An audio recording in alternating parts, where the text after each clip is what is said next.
Приватниот живот повторно ќе биде под лупа на државното око. Државните органи понатаму ќе имаат можност неконтролирано и незаконски да ги следат комуникациите на граѓаните, дознавајќи детали за нивната интима, за тоа со кого се гледаат и со кого се дружат, кои се нивните партнери, дали имаат љубовница, каде се движат, каква храна преферираат. Ова се само дел од низата забелешки и коментари што невладиниот сектор ги има за законите за реформа на безбедносните и разузнавачките служби. Топ тема на ваша страна ги анализираше забелешките на Институтот за општествени и хуманистички науки со фокус на Законот за електронски комуникации. Предлог. Се брише членот 175, кој е основ за директниот пристап на МВР до комуникации на граѓаните. Забелешка. Парцијално се надминуваат постојните проблеми. Потребни се интервенции во делот на задржувањето на податоци за комуникацијскиот сообраќај за сите граѓани, односно така наречените метаподатоци. Тоа се податоци со кого комуницираме, во кое време, од која локација и со каков уред. Во превод, бришењето на членот 175 е само форма бидејќи истиот е префрлен во друг, член 60. Со ова се остава можност за следење на движењето на граѓаните врз основа на сигналите од мобилните телефони, што е спротивно на Уставот, кој гарантира заштита од повреда на личниот интегритет. Проблематичен е и членот 178 од Законот за електронските комуникации, кој овозможува на телефонските оператори без судска наредба да чуваат податоци.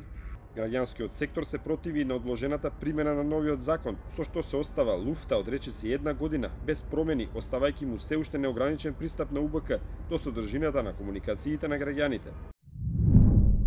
Предлог.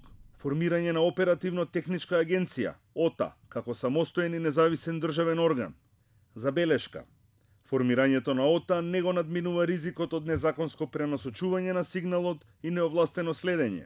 Граѓанскиот сектор предлага измени, овозможувајќи телекомуникацијските оператори да бидат тие што ќе ги пренасочуваат комуникациите на конкретни лица до надлежните органи, но исклучиво со судска наредба.